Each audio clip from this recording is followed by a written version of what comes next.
Alhamdulillahi Rabbil Alamin wassalatu wassalamu ala asyrafil mursalin wa ala alihi wa sahbihi ajma'in. Wa ba'da mi Sabal TV la jaba bɛɛ lajɛlen fo Mali kɔnɔ fo ka se Mali kɔ ka fɛn fɛn sɔgɔlen don Sabal TV la ni wagati na an b'a bɛɛ lajɛlen fo n'i ka wagati folika ye. O tɛmɛnen kɔfɛ n balimaw an bɛ Sabal TV ka dɔgɔkun kibaru kan bi a bɛna lawaleya aw denkɛ ani aw balimakɛ Ibnu Muhamad ka fara an karamɔgɔkɛ kan ni o ye Sheikh Muhamad Sibi ye. Yani an ka don jɛmukan kɔnɔna na an bɛ folikan di a fana ma a ka don jɛmukan kɔnɔ ni a ka folikan ye. Ustaz salamu alaikum. Wa alaikum salam wa rahmatullahi wa barakatuh. An bɛ lamɛnbaga bɛɛ lajɛlen fo. Mali kɔnɔ fo diɲɛ bɛɛ lajɛlen na.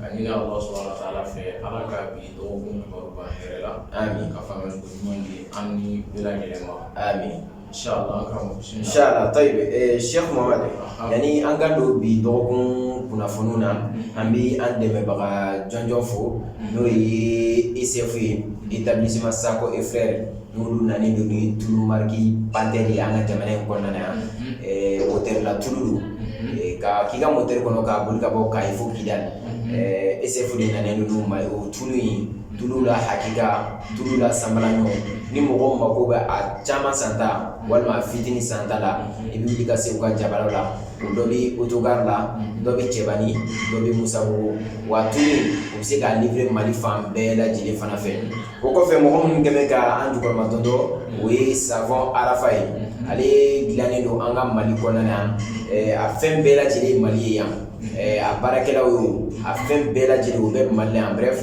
o la o fana nanen don ale SF kelen de fɛ établissement Sako et Frères ni olu kɛmɛ ka savon Arafa dilan u dannen tɛ safunɛ dɔrɔn ma omo b'a la a jilamanw bɛɛ lajɛlen b'a la a kasa dumanw ni kanga don wa a b'o kɛ ka ɲɛ ni fini nɔgɔ sama don wa a b'o kɛ ka ɲɛ inshallah.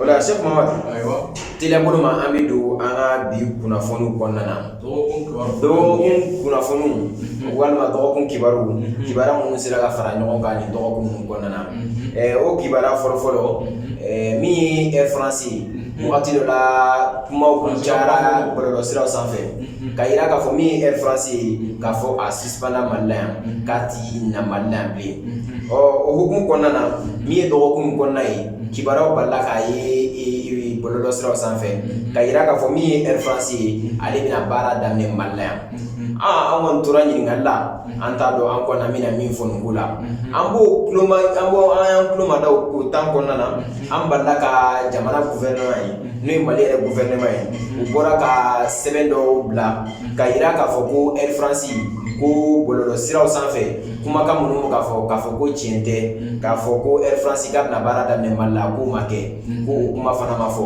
bari Air France u tun y'u ka avion nani u y'a suspendre Mali la yan u ye Mali jamana ɲɛmɔgɔw ka fara anw yɛrɛ jamanadenw kan u y'a suspendre cogoya min na dɔgɔyali b'a ko la bari u ma sara an na Mali fana y'a ka débrouille bɔ i n'a fɔ kunnafoni tɛmɛnen na olu tun fɔra cogoya min na min ye Air France kɔni sa Mali kɔni y'a yira k'a fɔ ko min ye ministère des transports ye olu kɔni bataki bɔ a ko la dɛ ka yira k'a fɔ ko kuma minnu bɛ k'a fɔ ko Air France baara bɛna daminɛ Mali la yan ko tiɲɛ foyi t'a kuma na wa a kɛra Asimi Goyita n'o ye Mali furancɛna fanga ɲɛmɔgɔ ye nin wagati in na k'a fɔ a kɛra ale fana ka yamaruya kɔnɔna na k'a yira k'a fɔ ko a ko tɛ tiɲɛ.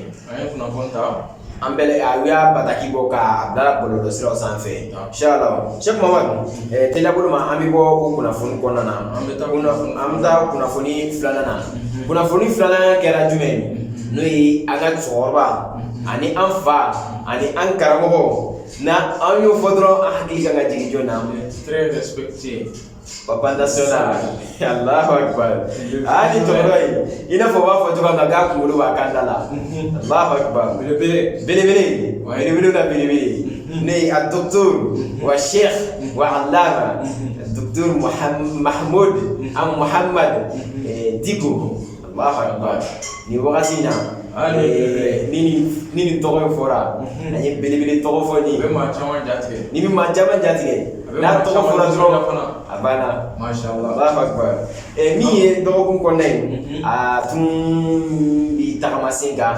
ka ɲɛsin Makan jamana ma i n'a fɔ waati tɛmɛnenw na kunnafoniw tun y'a yira k'a fɔ a kɛra équipe mondiale membre dɔ ye Allahu Akbar Ala ma nin jɔyɔrɔ nin bɛɛ lajɛlen ma Afrique yan Africain fulana mun kɛra ye o kɛra ka nin cɛkɔrɔba in de ye.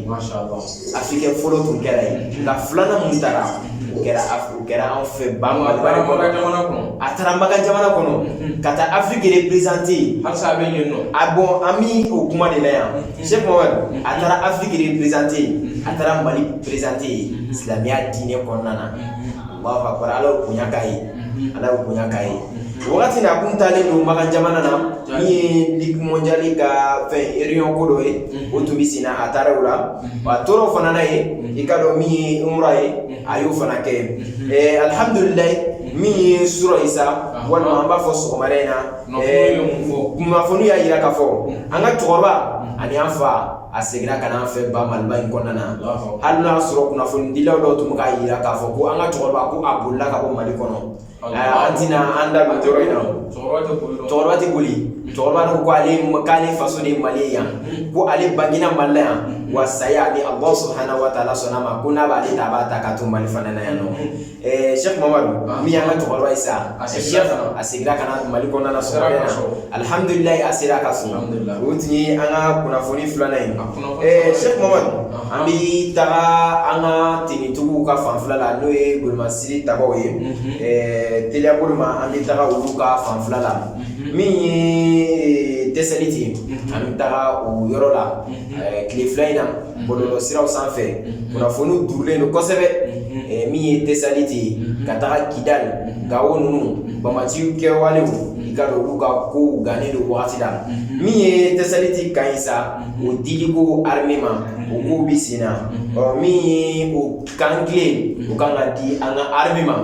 Kan ka di an ka armée ma bi dimanche yɛrɛ Allahu akbar Mali armée ka musuni Mali armée ye tile kan ka d'u ma bi ni Allah subhanahu wa ta'ala sɔnna ma an b'a jigin yɛrɛ k'a fɔ ni wagati yɛrɛ b'a sɔrɔ a tile yɛrɛ o bɛ a diliko la n'u kan ka di bi dimanche le 15 octobre 2023 kan in a tile kan ka di Mali ma wa kan ye ni kan in dɔn kan in tɔgɔ de ko kan Amashage i bɛ sigilen de to yen kan in na ka diɲɛ bɛɛ de ye n t'a dɔn n'i bɛ Amerikɛnw ka fɛn dɔ ye u ka mouvement dɔ bɛ yen fo cɛ kɛmɛ k'i tɛgɛ kɔrɔta ye i bɛ to kan Amashage de kɔnɔna na ka nin bɛɛ lajɛlen de ye ni kan in tile o bɛna ta ka di Mali ma a bɛna di Mali ma bisimilahi ni Ala sɔnna ma kunnafoni y'o de yira k'a fɔ ko o kan ka di Mali ma bi dimanche dɔ in na inshallah min yan Cheikh Mohamadu yani an ka bɔ o kɔnɔna na halisa an bɛ dugawu de kɛ an ka Golomasiri Tabaw ye bari olu de bɛ ka an lakana nin wagati na n'i y'a mɛn an y'an sigi an bɛ ka kunnafoni fɔ mɔgɔw ye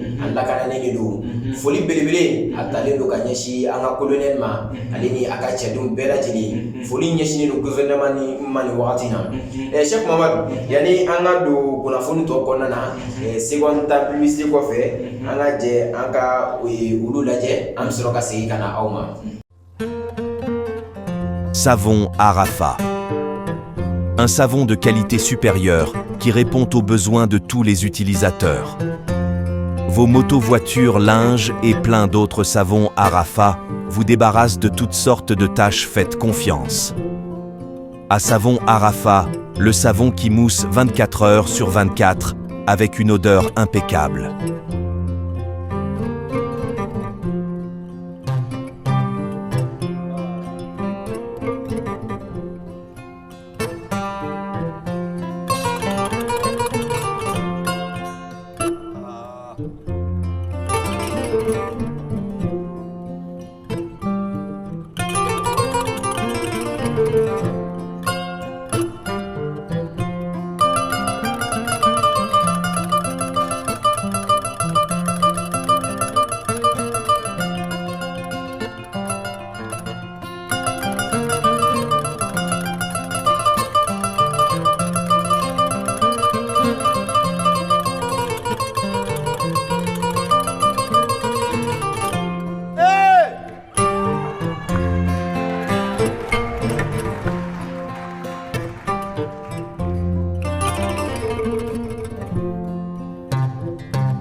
Pour plus d'informations, nous sommes à Niamana, à ATT Bougou, non loin de la cour des Chinois. Contactez-nous au 79 89 89 27 69 89 89 27 75 97 94 32 66 25 20 08. Disponible partout au Mali en gros et détail. Alhamdulillah, Cheikh Mohamed, toujours ami to armée ka kibaraw kan. Kunnafoni y'a yira k'a fɔ ko min ye kɔnna ye, min ye minisima ye, olu kɔni ka kuso ni kasaw cɛ kumaw u daminɛna a mɛnna, min ye ataki dɔw kɛra minisima ka kɔnfa dɔ la, u bɔtɔ la kɔnna mara kɔnɔna na. Kunnafoni y'a yira k'a fɔ k'u ka kɔnfa in kɔni o kɔni u atakɛra jɛkulu marifatigi dɔw fɛ. O ataki in kɔnɔna na k'i ka dɔn u ka camion caman ale ni u ka groupe électronique olu kɔni bamaci kɛwalew kɔni kɛlen k'u attaqué u ye ninnu fɛn ninnu u ye ninnu jeni. Min ye mɔgɔw ye sa maliyɛnw kɔni t'a dɔn ko n'a sɔrɔ nin ye minisima ka politique ye dɛ, bari mɔgɔ ninnu tagali man d'u ye ka bɔ Mali kɔnɔna na. An kɔni an y'u gɛn bi an y'u gɛn sini an t'u ka ko la, u k'u ka gosow an'u ka kasaw u k'o cɛ ka bɔ an ka jamana kɔnɔna na. Ayiwa i ka dɔn k'a fɔ olu kɔni bɛɛ jenina min ye dɔgɔkun kɔnɔna ye kɔni kibaruyaw kɔni min yirana, an b'an to o kɔnɔna de la sa min ye armée maliyɛn sa ko olu de wulila ka taa dɛmɛ don minisima mɔgɔw ma ka se ka u tila bamaci kɛwale ninnu na. Fɔlɔ minisima mɔgɔw de tun bɛ kojugu bɛɛ lajɛlen kɛ k'o nkalon ta ka da an ka armée na. Armée fana y'a yira k'a fɔ k'olu fana ko kuma min k'a fɔ ko armée monte en puissance k'a fɔ ko o kuma ye tiɲɛ ye. Armée kɔni u taara dɛmɛ don minisima mɔgɔw ma yalasa ka se ka u tila ni bamaci kɛwale ninnu ma. Cheikh Mohamed, an bɛ t'o la an bɛ taga diɲɛ fan wɛrɛ fɛ min ye Togo ye. Nigérien minnu bɛ yen nɔ olu kɔni ye ko ɲumanba kɛ, u ye u ka faso kanu yira Nigéria la. U ka faso kanu u ye mun kɛ? Nigérien minnu bɛ yen nɔ u ye Mali ladege. Hali ni maliyɛn bɛɛ ma se ka kɛ nka u ye Mali ladege. U ye wari de fara ɲɔgɔn kan, o wari bɛnna $500 de ma, 500 millions k'o fara ɲɔgɔn kan k'o bila ka taga di u ka transition ma k'a fɔ k'u k'u yɛrɛ dɛmɛ ni nin ye fasoden ɲumanya ye. Ni Nigérien minnu bɛ Togo jamana kan o nin tɛ minnu yɛrɛ sigilen don dugu kɔnɔna yɛrɛ kan. Kibaruyaw y'a yira k'a fɔ k'u ye nin wari fara ɲɔgɔn kan ka nin bila ka taga u ka jamana kɔnɔna na ko jamana ɲɛmɔgɔw u bɛ se ka u yɛrɛ dɛmɛ ni nin ye cogoya min na. U bɛ se ka kɛ u bɛ se ka kɛlɛminɛnw san i n'a fɔ Mali fana bɛ k'a kɛ cogoya min na. Hali n'a kɛra wagati tɛmɛnenw na Mali tun ye compte bancaire bɛɛ lajɛlen bila. Nigérienkaw olu fana y'u ka jamanadenya yira. Caman donna an ta in kɔnɔna na.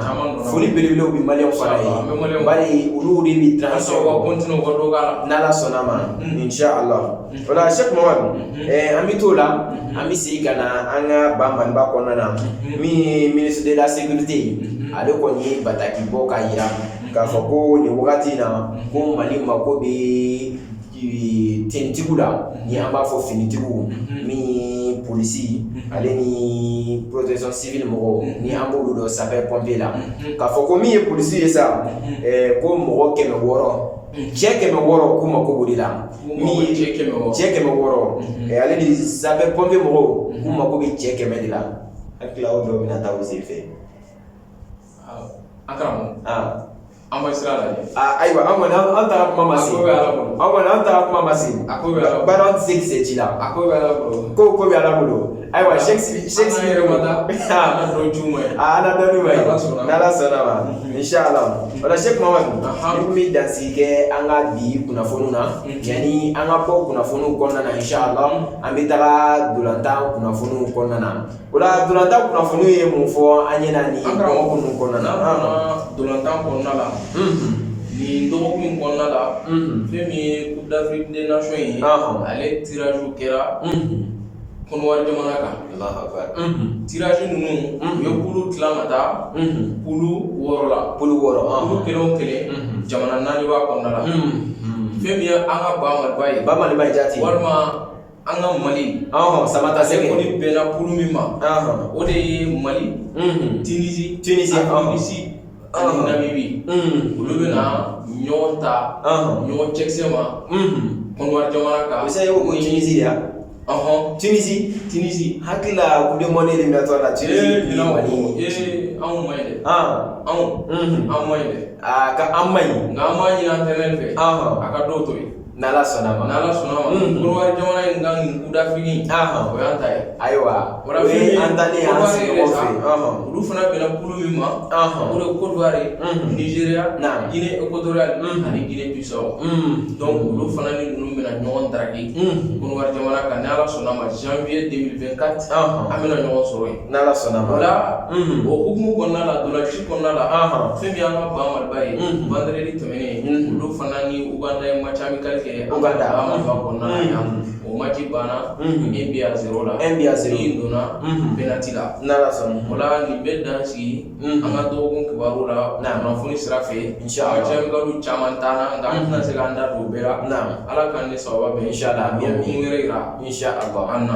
o la an bɛ Sabali TV lajɛbaga ani lamɛnnikɛla bɛɛ lajɛlen fo Mali kɔnɔ fo ka se Mali kɔ kan fɛn fɛn sɔgɔlen don Mali kɔ an ka jɛmukan na nin wagati in na an bɛ a bɛɛ lajɛlen fo o la an b'a fɔ ka ɲini Ala fɛ Ala ka dɔgɔkun nataw ta yira an na o la si caman di an ni lajɛbaga inshallah wassalamu alaikum wa rahmatullahi wa barakatuh.